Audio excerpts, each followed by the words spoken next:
Despite appeals by the federal government of Nigeria, the Nigeria Labour Congress today embarked on a two-day warning strike. The two-day warning strike by the NLC kicked off over the hardship caused by petrol subsidy removal that has resulted in high petrol prices and a sharp increase in the cost of living.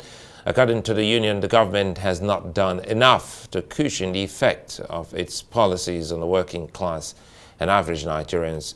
So their action warning that they may embark on an indefinite strike if nothing changes. In the Federal Capital Territory, Abuja, the Federal Secretariat is not as busy as it used to be. Other places visited by Arise News showed partial compliance as MDAs, banks and other strategic businesses remained open. The Federal Secretariat. As a civil servant, our meager salary, there has been no increase on that. And yet, the government made promises that they will increase our salary. And yet, we have not seen anything. Although they've been making progress, as in meeting upon meeting, but we don't know the outcome of their meeting for so far. But Labour, on the other hand, they are putting in their own effort. For now, I think it's not proper. The government is trying to put itself together. It's just 100 days, and for every administration, all you need is give them time and see what the government can do. We are very confident that Asiwaju is going to do something to this effect. Like a committee has been set up to liaise and discuss with NLC to see how this strike will be overturned. But I urge all Nigerians to bear with the government. Well, we'll be joined pretty much later by the president of the Trade Union Congress, Festus Osifo. But for now, with me in the studio is Arise News analyst and former chairman of the editorial board of Daily Trust newspapers, Mahmud Jega. Good to see you and thanks for your time. Thank you. And the strike is already here. Well, they called us a warning strike. But again, let's talk about dialogue. Already we've seen that the Trade Union Congress is saying they're not a part of this. And just earlier today, a notable senior advocate of Nigeria wrote a piece, Laboring and Profiting, which is a Boadigboruga. That's, people are getting to look at the unionism in the country. But first, let's talk about the meat of the issue. How's it been going by your assessment with the government and the unions concerning what the entire country is dealing with at the moment? Well, some commentators have said, I think quite rightly, that a very drastic action like the removal of fuel subsidy, necessary though it is, because there is no way we could continue spending 3 trillion, 4 trillion in public expenditure just to cushion fuel consumption. But given the centrality of petrol prices in the transport system and the reverberating effect that we all knew it will have on almost everything else, including food prices, because farm produce has to be transported to the markets and also to the cities, it would have been good to have a palliative plan, probably before the total removal of fuel subsidy. Even though this probably should have started with the last administration, or even the incoming administration could have used some of the period between the election and the inauguration to also do some of that.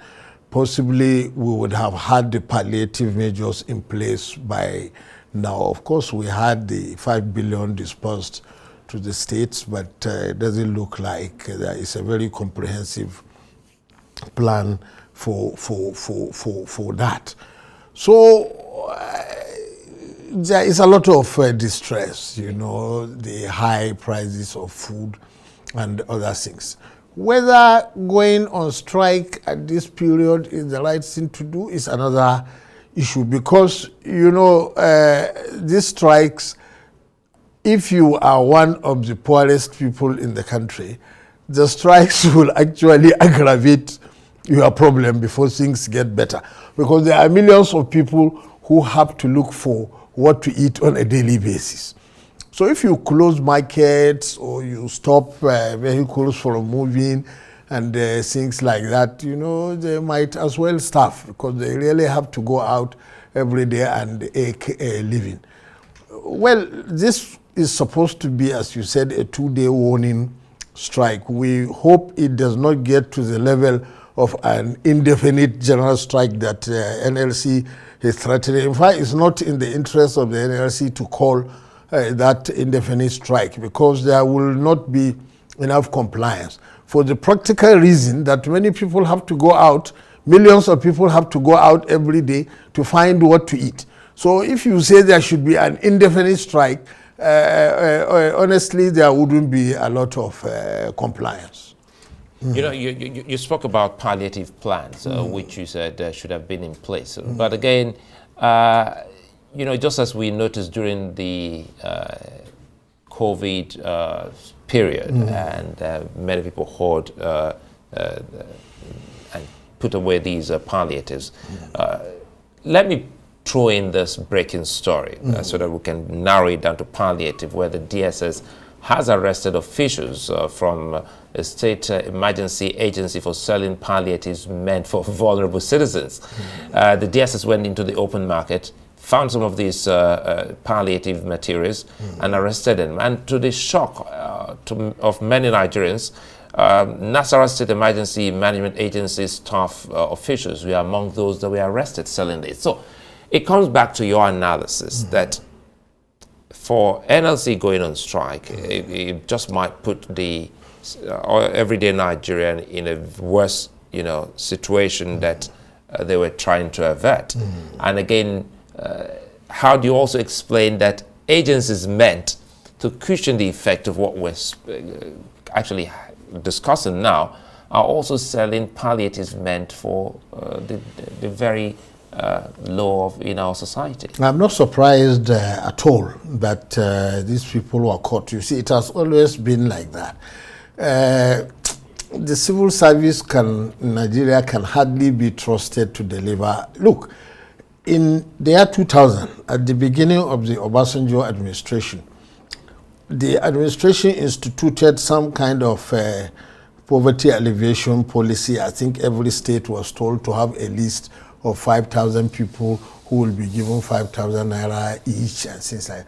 Can you believe that it was revealed at the time that a permanent secretary in one state who was in charge of the program in that state put his wife in the list to collect the 4,000 naira a month? A permanent secretary? Permanent secretary put his wife in the list to collect 4,000 naira a month. That's the kind of thing we have.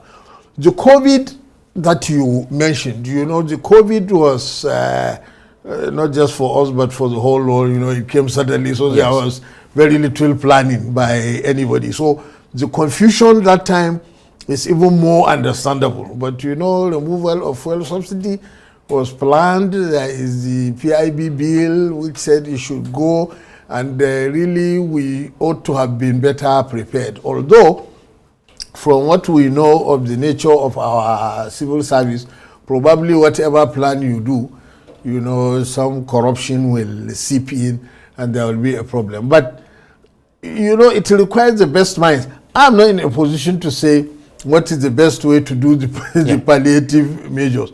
But the government has the capacity and could tap into the brains of those who know better. And they may say, look, probably the best thing to do is not to have a list of people and start giving them money. If there are some areas in which we can do direct investment that will have beneficial effect to everybody, whether it is transportation or health services or educational services or food prices or anything, probably that would have been better. But the hope is that the major economic measures themselves, stemming from the removal of fuel subsidy and the regulation of naira to dollar prices, might ultimately lead to economic expansion and the economic boom and the construction of vital infrastructure, and that will be the long-term solution.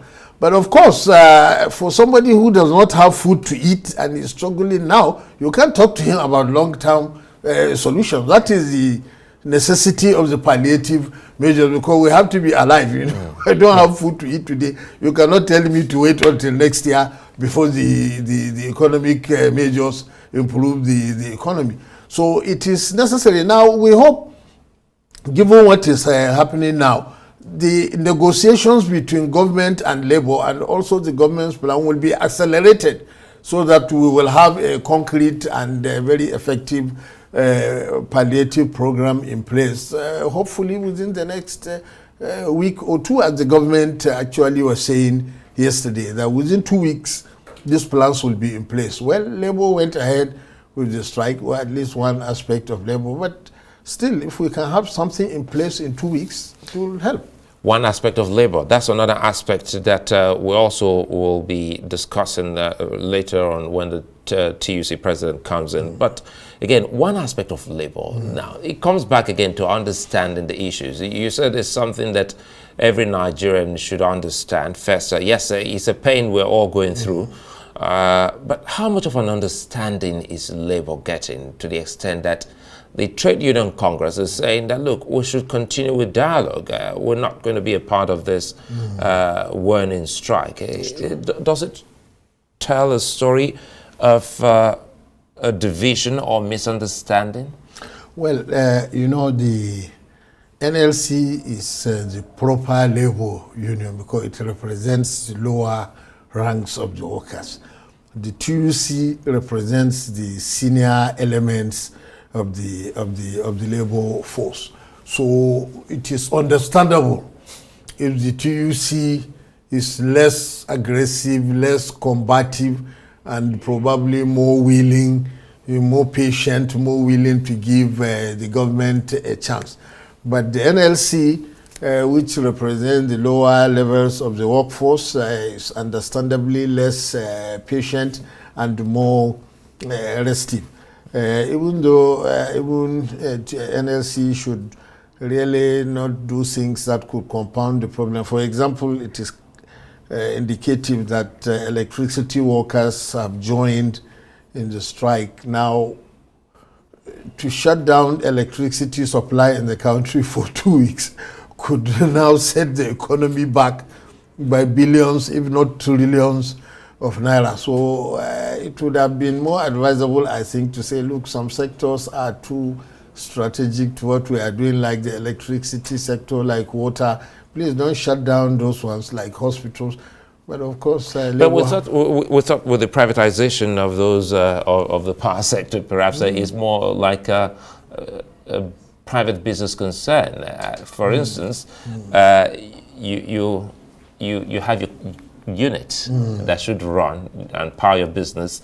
So being disconnected because of strike action is something that people have been asking. Is it that we still have the old NEPA, you know, disguised as discos? No, because they are, as you said, privatized, and there could be consequences for the workers themselves, because if I am running a disco and the workers walk out and shut down electricity supply, and to that extent will not be able to, will lose billions in revenue. You cannot come back to me again at the end of the month and say I must pay you your full salary, because the strike action, you know, it's just like the problem government is having with us. You go on strike for 8 months, then you come back and say you must be paid. You know, the ASU has this clause that they call, what is it called, there is one clause that they usually put at the end of the strike, and they interpret it to mean they must be paid for the months that they are not working. Well, maybe government can do that, but the electricity workers and other private sector workers that join this strike will ultimately pay a price, because if the company is private, where will the money come from if you didn't render the service? So the no pay, no work, no pay rule has always existed in the private sector, and it will always exist. It is the public sector that you can twist, refuse to work, and say that you must because that's a bigger concern that Nigerians share. But again, Mahmud Jega, we'll come back to you, because now we'll take a moment so that we'll come to the TUC president. You get a listen, and so that we'll come back to expatiate on what the TUC president would have said. Stay with us.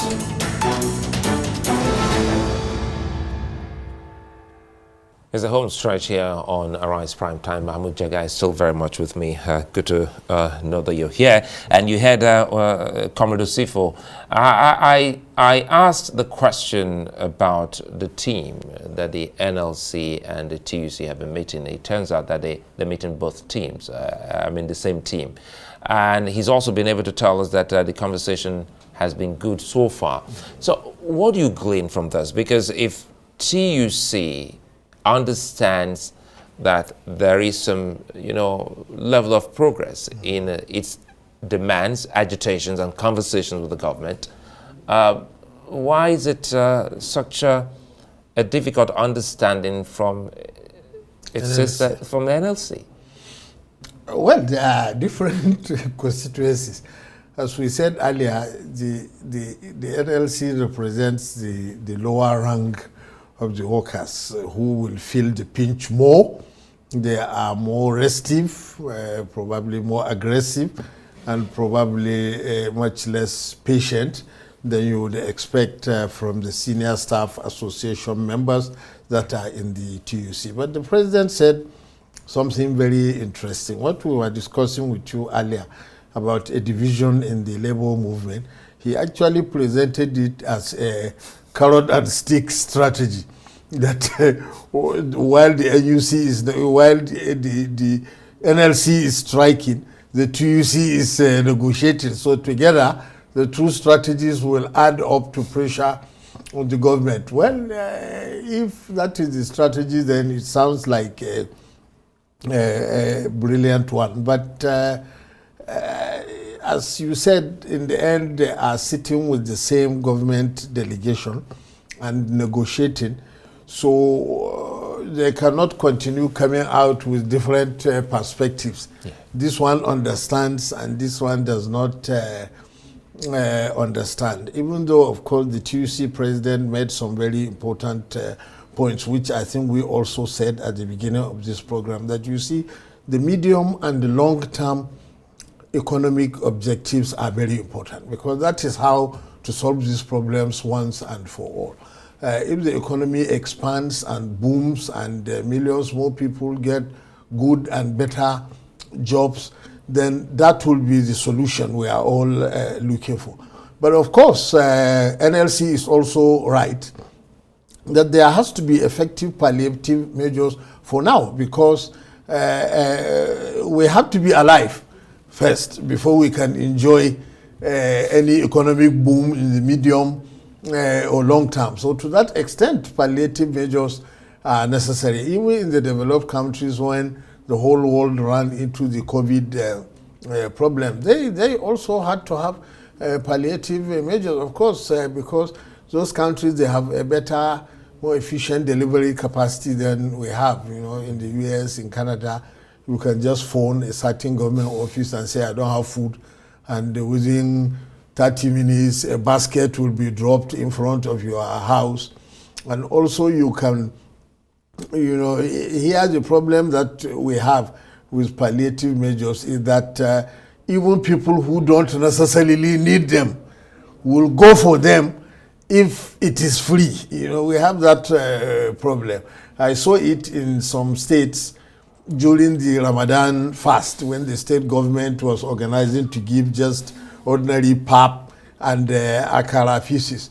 I saw some people park their vehicles and entered the queue, including a Mercedes car. Now, anybody who has a Mercedes car, even if it is borrowed, I don't think he needs pap and akara to break his fast. But that's the kind of society that we have. But what can we do? We have to push with some palliative measures, try to make them as good as possible, listen to the best advice from economists and social workers, use the best statistics that we have. Of course, the TUC president was also talking about how Labour was not completely comfortable with pushing this money through the state governments. Okay, we all know the weaknesses of the state bureaucracies. The federal bureaucracy that we have in Nigeria is not ideal, but it is somehow stronger and better organized than the state bureaucracies. And the state bureaucracies are also not ideal, but they are better than the local government bureaucracy. But that's what we have for now. There is no time to build a new civil service. It is the one that we have that we must use for these palliative measures. Then the media and the civil society organizations, we will rely on them to be observing and pointing out all the weaknesses and loopholes, and then we work towards resolving them. I suspect that's what we have to do in the meantime. While we wait to see how that come to fruition, the talk about CNG is very, very important here. You know, with the removal of subsidy, there's hardly anyone who hasn't felt it, except you do not have a car or you don't have a petrol fuel generating set, and on it goes. Even if you don't have any of those, the ripple effect is being felt by everyone. So CNG is very key here, and there seemed to be a slow push in ensuring that we have some of these facilities and these points in the country, knowing full well that we have gas in abundance. Yeah. Actually, I think about 4 or 5 years ago, the former Minister of State for Petroleum, Temepere Silva, made an announcement that in 3 months' time or so, we were going to have many of them. But you know, the usual Nigerian problem, a big, very promising program will be announced with a timeline, and if we are not lucky, we will not hear anything again for long. But this time we hope it is for real, because the problem is now a very serious one with the removal of fuel subsidy. Already there have been some effect, like I think I saw an MPC saying that fuel consumption dropped by 30% since the removal of subsidy. Of course, not only because it is no longer profitable to be smuggling it to neighboring countries because there is no profit to be made, but also people have learned to conserve on their transportation needs within the country. You hear reports in the papers about civil servants and workers in the outlying areas pulling together and saying, okay, today 5 of us will go in your car and tomorrow we'll go in my car, instead of where everybody will drive his own car and start coming to the office. It's an improvement in our cultural situation. But we have to push for those things that will give us relief in the medium and in the long term, not only for our environment, but for our economy and everything. And the CNG that you spoke about is certainly one of them. And lastly, the government here, the issue of trust. And if the TUC is saying that, well, we believe the government so far, and we've been asked to sheathe our swords and wait until the president returns, until the next FEC meeting in the next 2 weeks. You know, again, the government must also ensure that it doesn't fail in its promise to hold forth till that It must, because the 2 weeks that the Minister of Labour asked is not a long time.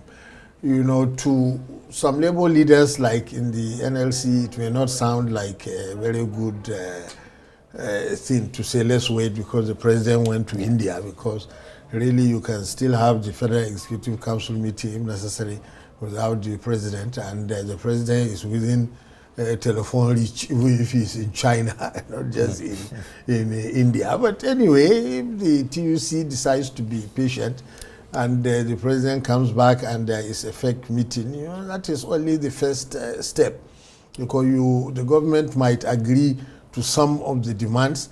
Some of them anybody can see are very difficult. Like the government has promised that there will be an increase in the minimum wage, but to settle on the figure will be a long push and pull. Like the TUC president is saying that 30,000 naira minimum wage of 2019 is now 120,000 naira. I don't know whether that is correct, but certainly there has been a lot of inflation since then. But before we arrive at the correct figure, the government also has to worry, because all the savings that has been made from the removal of subsidy, you don't also want to share it out to salary, because I think, as one governor said yesterday or today, the civil servants are just 1 to 2% of the population. So you don't give them all the money that you have. How about the rest of us that are not on government payroll? So it's very tricky, but we must do something very fast in order to avoid worsening the problem. A fine place for us to leave it tonight. Mahmud Jega, thank you. Thank you. All right, Prime Time will continue tomorrow. From me and the entire team is goodbye.